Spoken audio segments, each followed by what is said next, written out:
This message is brought to you by DoNotAge.org, the longevity research organisation that's on a mission to extend health span for as many people as possible via products that actually work.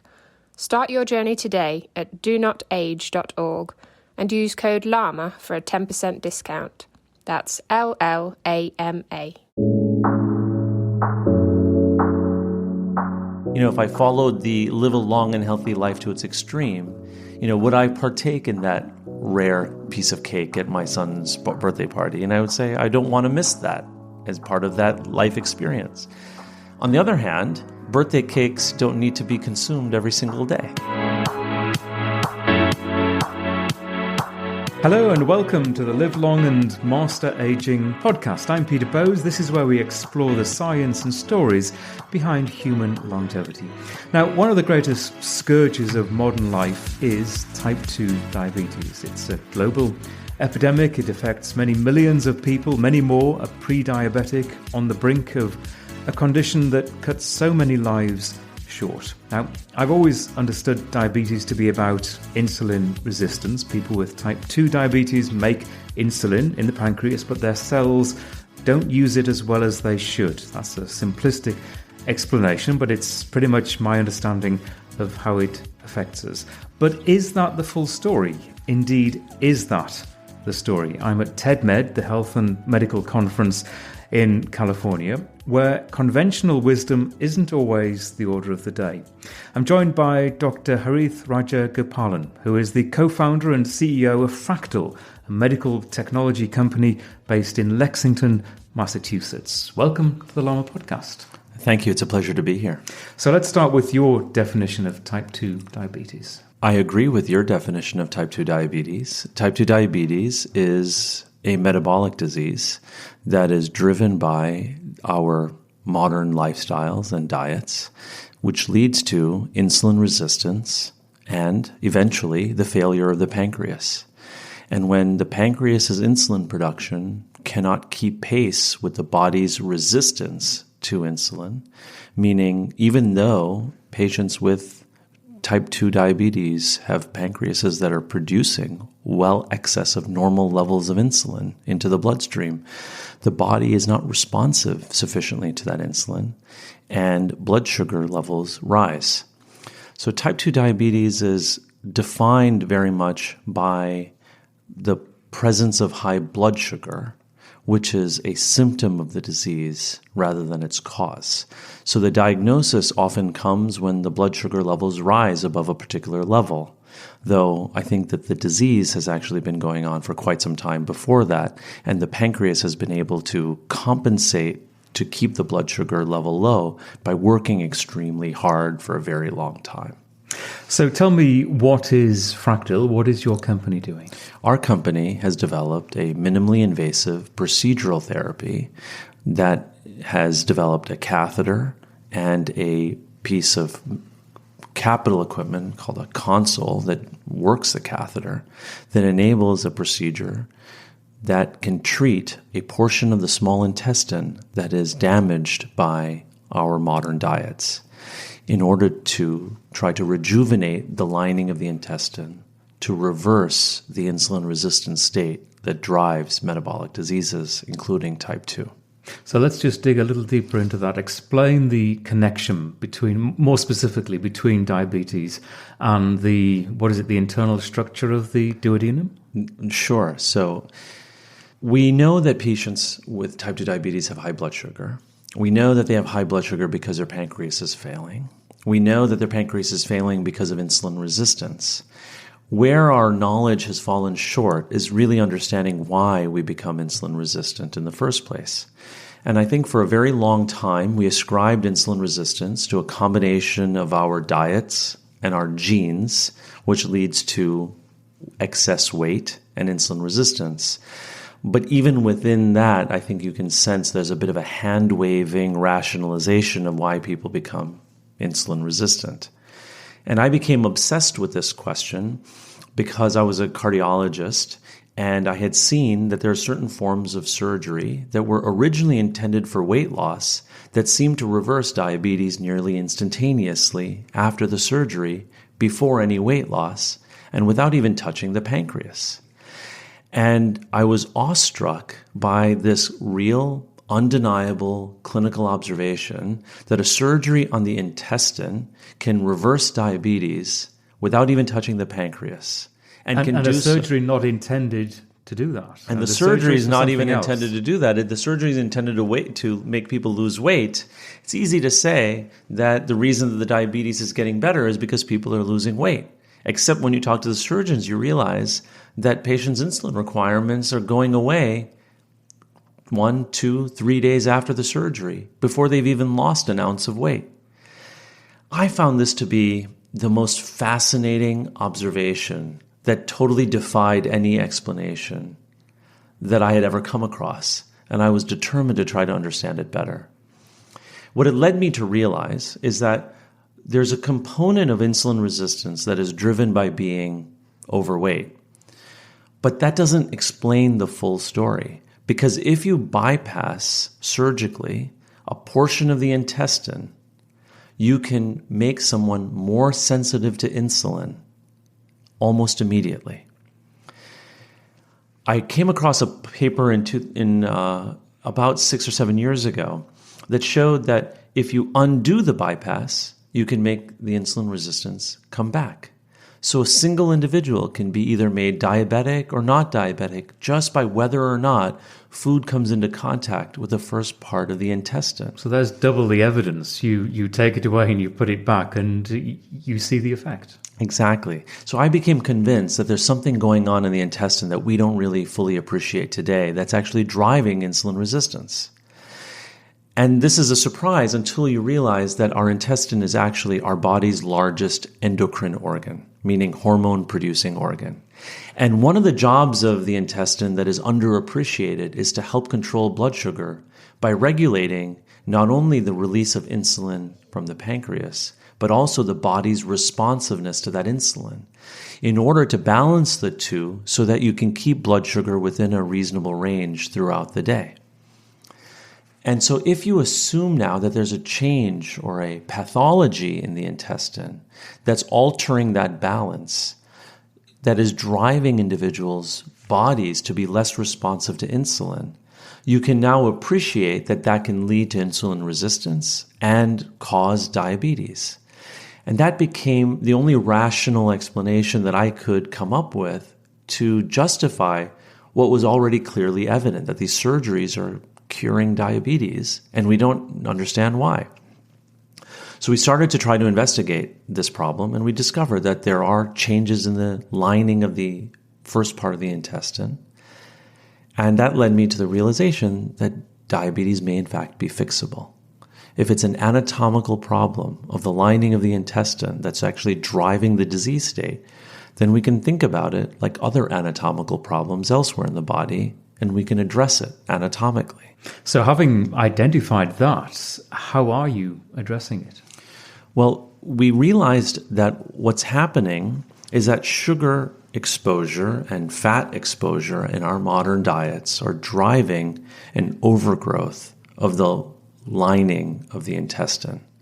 And the cells in that lining do a number of different things, but one of the things they do is they release hormones to the rest of the body to help signal, like beacons, whether the food is coming or not coming, in order to help the pancreas and the rest of the body figure out whether it should be storing sugar or producing sugar to make sure that blood sugar levels stay normal.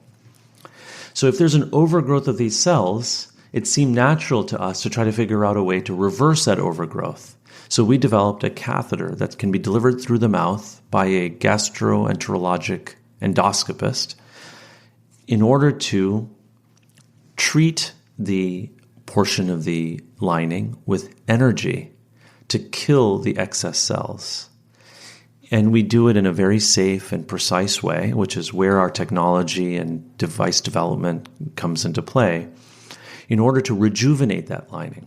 Think of it like your body getting a scar, your skin getting a scar, and then healing from that scar. And when it heals, a new skin grows in. So what we do is we induce an injury in the lining of the intestine in a very controlled way that allows it to re-heal, but it re-heals in a rejuvenated way. and does not appear to have the pathology that a lifetime of that modern diet had caused. And that's how we can reset insulin resistance. And while this has direct implications on type 2 diabetes, which is our main clinical emphasis, it has actually very vast and far-reaching implications for human health and disease and, in fact, longevity, far beyond type 2 diabetes alone. And so the procedure itself, it's a simple one? I wouldn't say it's simple. No procedure that's performed on a person should be considered simple because you have to make sure that we preserve patient safety to the best extent that we can. And in fact, it's taken a lot of energy and really bright engineering minds in our company to be able to develop a technology that can be safely and effectively applied reliably. But from the experience of the patient, it's actually very tolerable. Patients have to, after dinner, not eat anything else for the rest of the evening and come to the outpatient endoscopy suite in their hospital or surgical center the next day and go through an endoscopic procedure, much like millions of people do every day throughout the world. And a little camera called an endoscope is introduced through the mouth, down into the stomach, and then past the stomach into the duodenum, which is the first part of the small intestine. And with the aid of that endoscope, we deliver a catheter that actually performs the heat energy treatment. When both are in position, the endoscopist utilizes both the catheter and our control console with a touch screen interface in order to deliver a precise amount of energy to the tissue for a very precise length of time in order to cause those cells to die and allow the healing process to begin. And within 2 to 4 weeks after that procedure, a new lining has already emerged and begun to repair the damage of insulin resistance that was caused by that overgrown lining that we had just removed. So as opposed to, for example, dietary changes that some people can use successfully to bring their diabetes under control, this is a very quick solution. And I don't want to minimize the value or the importance of a dietary solution, but I think it's also fair to say that if you now recognize that there's an anatomical change in your intestinal lining that is driving the disease state, then an intervention that can remove that disease when coupled with a good diet is going to offer a very nice and very immediate metabolic reset. And it's going to help the dietary intervention work better because you've taken away the driver of insulin resistance and hunger that had been there that was actually making it difficult for patients to be successful with their dietary intervention to begin with. And that's crucial what you just said. Moving forward after the procedure, you've presumably still got to be cognizant of what you're eating and be sensible about it. That's exactly right. And I think that the more that you're sensible, then the more durable and potentially curative this intervention may be in an individual's life. What I mean by this is it's now clear that our modern diets are causing changes throughout our bodies. I think no one would dispute that. What we are adding is that it causes a specific change to a specific portion of the intestine, and then that specific change is driving the metabolic state. So it occurs over many years. It doesn't occur right away. We may start eating a bad diet when we're 5 or 6 years old, come home from school and have a Coca-Cola and cookies, as many children do. And then that persists over a period of time, but it's not until we're many years older that we actually develop diabetes. So if we're able to realize that the sugar and fat in our diet are actually causing a problem in this area, if we can fix the problem and then educate patients on what it is that they're doing in their diet that's caused this problem, then it provides an opportunity to change the trajectory of the disease going forward for that patient in a way that gives a nice quick win at the beginning of that intervention because the procedure itself is enabling a reset that can then become the first day of the rest of that patient's life. Well, exactly. And you just said it a few seconds ago. The implications for longevity are enormous. They are. This is an area that's becoming really fascinating But anything that we've shown in animal models that enhances or extends lifespan in animals are things that reduce insulin levels in the body and reduce insulin resistance. We don't think of insulin resistance as a disease because we do think of diabetes as a disease, but insulin resistance is this inflammatory and dysmetabolic state that's driving downstream diseases like diabetes. And it's pretty clear now that anything that can reduce insulin resistance is going to enhance longevity. So our intervention appears to be improving insulin resistance in our patients, and we don't have any evidence to this in humans, but we are intrigued by the prospect of how improving insulin resistance can touch so many things beyond diabetes, as I've already mentioned. So I'm curious, in your own life, as you address your own longevity and think about getting older and your own health as it is now and how it might be in 20 or 30 years' time, what have you learned from your work, from your professional work, that you actually apply to yourself? And we'll continue this conversation in just a moment. Hey, quick question for you. Are you someone who wants to be fit, healthy, and happy? And what if I told you you could get your dream body by simply just listening to a podcast? I'm Josh. And I'm KG, and we're the hosts of the Fit, Healthy, and Happy podcast. Listen, we get it. Fitness isn't easy. Carbs, no carbs. Just stop, okay? It doesn't have to be that complicated. And that's why we made this podcast. We get straight to the facts so you can become your best you. So the way to check us out is click the link in the show notes or search Fit, Healthy, and Happy podcast on any of the major podcast platforms. We'll see you soon. Many things, actually. Let's start with what I was taught when I was a cardiology fellow or a medical student, that high-fat diets are bad and to be avoided, and that low-fat is sort of the dietary intervention to recommend. In fact, that actually is the mainstay of many nutritional guidelines today. That recommendation and advice no longer makes sense to me. I think it's pretty clear that a lot of sugar consumption in our diet is causing very specific changes, and it affects how I think about what I eat tremendously. I used to drink fat-free milk. Now I drink whole-fat milk.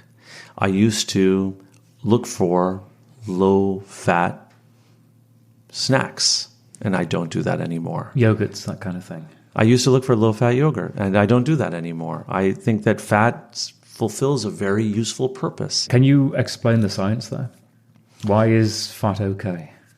Fat's not okay in all circumstances.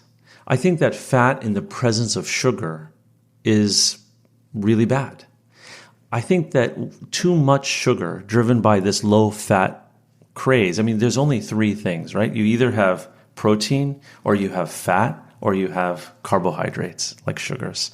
So if you try to minimize one, you're almost by definition going to be increasing the other things. And if the thing that you're trying to minimize is fat, then what ends up happening is you end up maximizing the amount of sugar in your diet. Which is, of course, is what the food manufacturers do to maintain the taste of the food, to make it taste good, to make those yogurts still taste good, even if they've eliminated most of the fat. So what do? They put the sugar in to make it attractive to us. That's exactly right. And fat also tastes good, but it tastes good in a very different way from sugar. And when there's a lot of sugar in your diet and not a lot of fat, it's harder to feel full. And I found that myself. And so I've now introduced more fat into my diet so I can feel full quicker than if I have a lot of simple sugars in my diet. I also think that you can take this to an extreme. There are many people now who have begun what are called ketogenic diets, such extremely low carbohydrate diets that there's virtually no carbohydrate in the food that they consume. I've tried to do that too. I've tested it out. It's really hard. It requires an extraordinary diligence and commitment and effort. So the execution of the diet. The execution of the diet's hard. I think about my patients, and I think about the patients with heart disease and diabetes, and I ask myself, what can I reasonably recommend to them that's going to impact their health? And patients lead, like all of us, complicated lives with conflicting burdens and pulls on their time. And the effort involved in extreme dietary intervention, while extremely compelling, is a lot for many people. And so the sort of my driving impetus is, how can I help deliver and restore better health, help patients achieve better health for themselves without accentuating the daily cognitive burden of the management or treatment of the disease itself.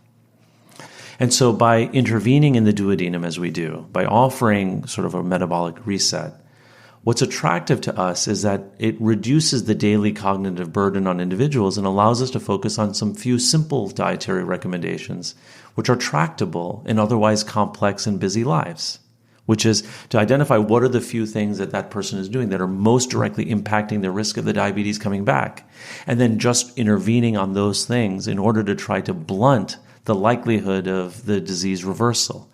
So in my life, I don't avoid sugars with rigor, but I do recognize that candy and cake and the things that go along with it are extremely attractive and yet must be consumed only in moderation. So I work hard at just moderating that.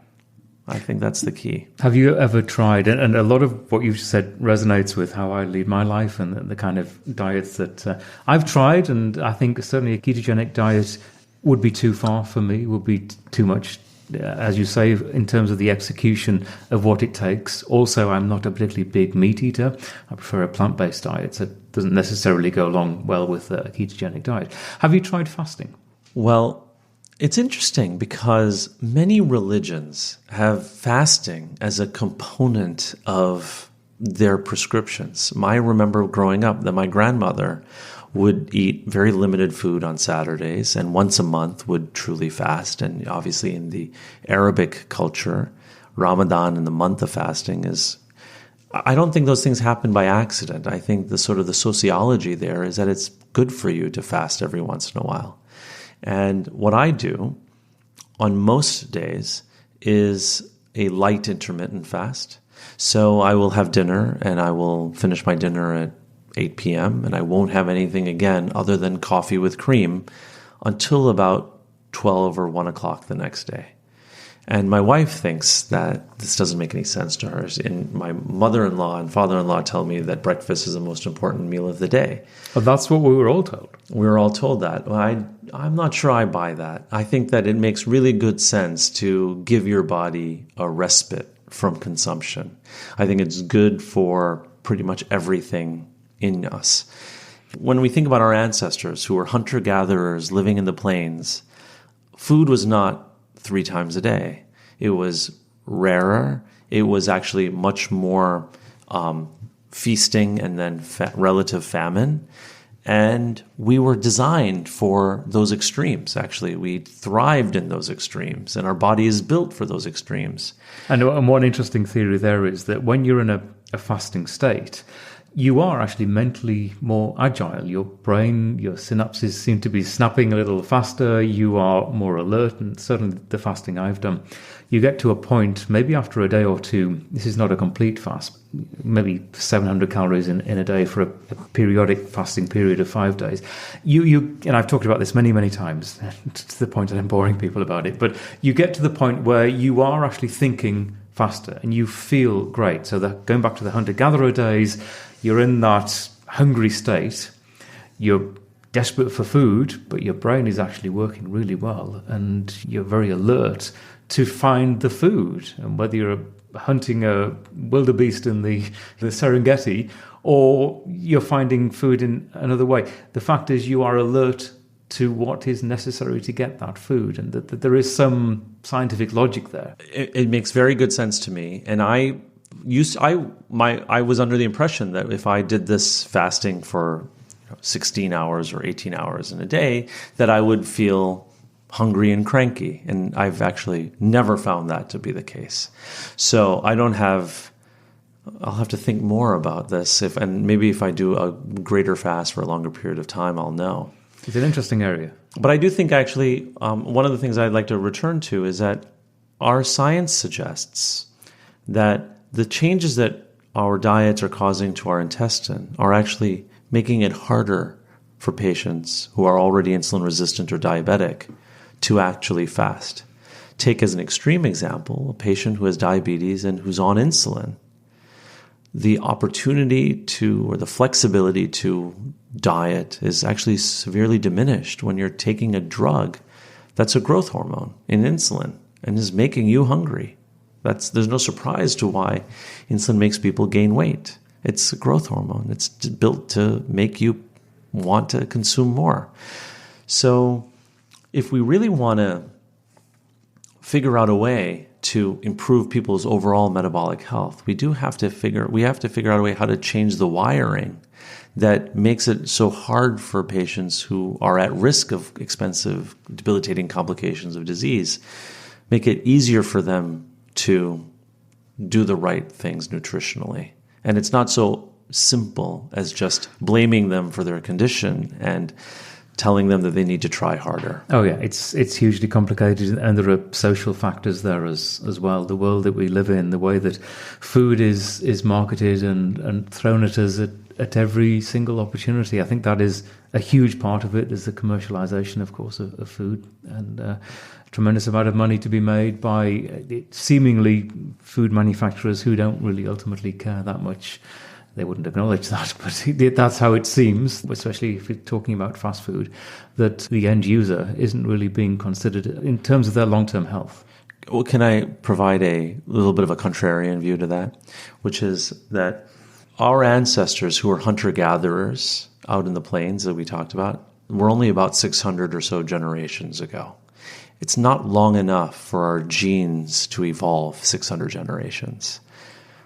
And so they're living in a world without an agrarian economy, without the availability of, forget fast food or processed food, the fruits that we consume today are so much more dense with calories and sugar than anything that our ancestors were designed for. So it extends from everything that is, farm to table, as well as everything that comes in a bag, okay, and everything in between. And that's how we're built. And we now live in a world of abundance. And so that mismatch between our genes, which are the genes of a hunter-gatherer, and our environment, which is nutritionally abundant, is how we get into difficulty. But this is where the contrarian piece comes in. It wasn't 100 years ago when a bad winter would mean starvation in Northern Europe. It's within the lifetimes of our parents and grandparents that a bad year would mean that some people would die without food. And except in rare examples, usually of political discord, virtually no one on earth is dying today of a lack of available calories. So as problematic as the metabolic diseases that we face are, obesity, diabetes, etc., I think it's a heck of a lot better than what it's replaced, which is famine in our lifetimes. And so the flip side of solving the global famine pandemic, in a sense, is the quick and easy availability of calories, which has had this unintended consequence of leading to metabolic disease. So the pendulum has swung too far. The pendulum has swung too far. We can't just pull everything back to the way that we were 100 years ago, because actually, if you did that in its entirety, then you would go back to people who may not have access to food. So now I think the question is, now that we live in this modern world, I think we can all agree that famine is a bad thing and availability of food is a good thing. And we also are smarter now than we were even 5 or 10 years ago about what are the things in our food that are actually getting us into problem. I think what we now have to do is figure out how we're going to implement the corrective actions in order to get that pendulum to swing a little bit back so that everyone can have access to plentiful food, and so we're not worried about hunger, but at the same time we're not putting people at risk of metabolic diseases. Let me ask you this. As you look forward in your own life and think about your own longevity, how do you approach the aging process? Do you actively think about it and apply certain principles to your life, whether it's diet or exercise or something else, to try to ensure that you will live a long and healthy life? Well, I think about a life well lived, and then I think about a long and healthy life. And I think about what is the intersection of those two things, and I think about what is non-intersecting between those two things. And so I think that there are children's birthday parties with cake to be enjoyed. And I think about how, if I followed the live a long and healthy life to its extreme, would I partake in that rare piece of cake at my son's birthday party? And I would say, I don't want to miss that as part of that life experience. On the other hand, birthday cakes don't need to be consumed every single day. But that's what many of us are doing in one form or another, either in the form of a shake or in the form of a smoothie or in the form of a cake itself, or sometimes all of the above. And of course, there is the argument that birthday cake or the occasional cake, whether it's an occasion or it's just a Saturday afternoon or it's just a special Sunday, can make you feel good. It can make you and your family feel good. There's a collective sense of well-being. And that from a spiritual aspect, just feeling good and being happy can give you a longevity boost. Absolutely right. I totally agree. And I think that that's about the difference. That's about thinking about a life well lived versus thinking about a long and healthy life. But I think in general, where the intersection is that those are treats to be enjoyed at times and avoided most of the time. And I also think about how intermittent fasting can help me function better and live healthier. I think about how I should generally be trying to avoid too much processed food in my diet because it sort of fits into the same principle of everything else that I've said. But where I spend most of my time thinking about it is candidly, in the scientific implications of the work that we're doing.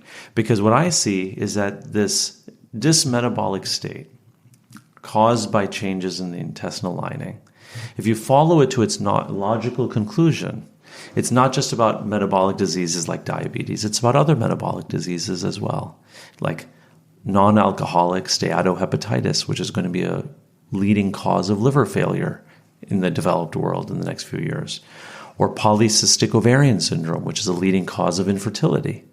I think about the implications that it has on cardiovascular disease and stroke risk. I think most people underappreciate the fact that insulin resistance alone is a major contributor to cardiovascular and stroke risk, even independent of blood sugar. Then I think about how it's a major driver. High insulin levels and insulin resistance are major drivers of cancers. In fact, I just read some people believe that about 30% of modern cancers, breast, ovarian, liver, pancreatic, are actually driven by or augmented by the insulin-resistant, high insulin level state. And so when you add all of those things up and other downstream effects of this disease, you realize what that adds up to is an impact on not just longevity, but the quality of one's health or life over those years. And so where I spend the majority of my time is not thinking about this and how it affects my day-to-day life and how I live, but actually how I can build a business that is going to help as many of the people who are faced with those conditions as we possibly can, and do so at a scale that can affect public health around the globe as rapidly as possible. And I think that's important. I think when you're onto something that is clearly positive, being able to make a business out of it, and a business that makes money, and a business that prospers, is hugely important, because if it weren't able to sustain that, it probably isn't a good idea. That's absolutely right. And I think another piece of it is if it's not profitable or able to generate money, then you can't build from an initial effort into something that can grow and sustain itself. A great business can take a great idea and then expand it and extend it and apply it to more geographies, to more individuals, to be even more effective. But the only way you can do that is by having the money to be able to continue to reinvest and making yourself better. And we're going off in an entirely different direction now, but it is a whole different argument about money and science and sponsorship. And to me, it shows why it is important to generate money on a large scale to make sure that precisely the kind of science that you're involved with prospers and grows. That's right. And I think that if we can continue to stay focused on developing a therapy that's safe and effective and gives patients something that they want and makes them feel better and can reduce their risk of disease, and then we can use the money that we make over time in order to be able to continue to do a better and better job of that, then that's a good thing for society. I think you're doing some fantastic work. Thank you very much indeed. Thank you so much. It was a real pleasure. That was a great conversation. If you'd like more information about Harith's work or a link to Fractal, his company, you can go to the show notes for this episode. You'll find them at our Live Long and Master Aging website, lamapodcasts.com. That's LLAMA podcasts.com. You can also get in touch and follow what we do at Lama Podcast on Facebook and Twitter. Many thanks for listening.